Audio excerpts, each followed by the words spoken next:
तो हमारा अगला वर्ड है डेकोरस। सुनने में थोड़ा फैंसी लगता है ना? ये एक एडजेक्टिव है, मतलब एक विशेषण। इसका काम है किसी चीज या किसी के बिहेवियर की क्वालिटी बताना।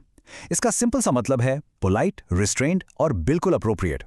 आसान भाषा में समझें तो डेकोरस मतलब कुछ भी ऐसा जो बहुत ही सभ्य हो, शालीन हो और किसी सिचुएशन में एकदम फिट बैठे।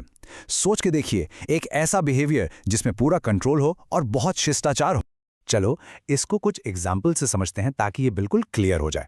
ओके, सो इमेजिन आप एक शादी में हैं और वहां बच्चे, सोचिए बच्चे बिल्कुल शांति से बैठे हैं, कोई शोर शराबा नहीं, कोई दौड़ भाग नहीं, बस तमीज से। तो ऐसे में हम ये सेंटेंस बोल सकते हैं, the children's decorous behaviour at the wedding impressed everyone. मतलब साफ है, बच्चों का इतना शालीन और सभ्य बिहेवियर देखकर वहां हर कोई बहुत इंप्रेस हो गया। ओके, अब एक और सिचुएशन देखते हैं। मान लो कोई सीरियस बहस चल रही है, माहौल एकदम गर्म है, आवाजें ऊंची हो रही हैं। ऐसे में अक्सर लोग अपना कंट्रोल खो देते हैं, राइट? पर अगर कोई इस सिचुएशन में भी अपनी लैंग्वेज को बिल्कुल शांत और सभ्य रखे तो वो डेकोरस है। जरा ये सेंटेंस देखिए, even during the heated debate her language remained decorous.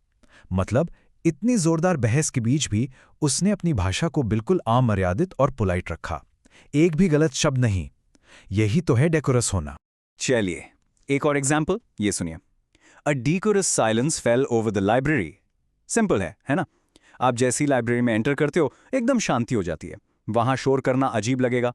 तो ये जो साइलेंस है ये डेकोरस है, क्योंकि ये उस जगह के लिए बिल्कुल अप्रोप्रिएट है, बिल्कुल सही है, मतलब वहां के माहौल के लिए एकदम परफेक्ट।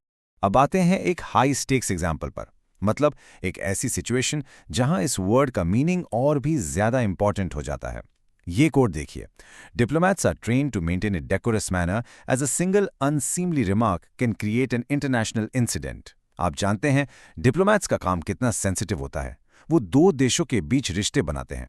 उनके लिए हमेशा सभ्य और संयमित रहना यानी डेकोरस रहना उनके जॉब का पार्ट है। क्योंकि सोचिए, उनके मुंह से निकला एक गलत शब्द, एक अनुचित रिमार्क, दो देशों के बीच एक इंटरनेशनल इंसिडेंट मतलब एक बड़ा विवाद खड़ा कर सकता है। इसलिए उनका डेकोरस होना एब्सोल्युटली जरूरी है। तो अब तक आप डेकोरस का मतलब काफी हद तक समझ गए होंगे। चलो इसको और पक्का करते हैं इसके सिनोनिम्स और एंटोनिम्स के साथ। सिनोनिम्स मतलब मिलते जुलते वर्ड्स, जैसे कि प्रॉपर, बिल्कुल सही, सीमली यानी शोभनीय, और ऑफ कोर्स पोलाइट। अब देखते हैं इसके ऑपोजिट्स यानी एंटोनिम्स। डेकोरस का उल्टा होगा इनडेकोरस, सीधा साधा ऑपोजिट। फिर है अनसीमली यानी अनुचित, और सबसे कॉमन वर्ड रूड मतलब बदतमीज। आई एम श्योर अब तो कॉन्सेप्ट बिल्कुल क्रिस्टल क्लियर हो गया होगा। तो ये था हमारा आज का वर्ड डेकोरस। अब आपको पता है कि इसका मतलब है पोलाइट, रिस्ट्रेन्ड और सिचुएशन के हिसाब से एकदम अप्रोप्रिएट। चाहे वो शादी में बच्चों का शांत बिहेवियर हो, गुस्से वाली बहस में शांत भाषा हो, या डिप्लोमैट्स का संयमित तरीका। कोशिश कीजिए इस वर्ड को अपनी डेली कॉन्वर्सेशंस में यूज करने की। बस आज के लिए इतना ही, मिलते हैं नेक्स्ट वीडियो में। Happy learning, bye bye.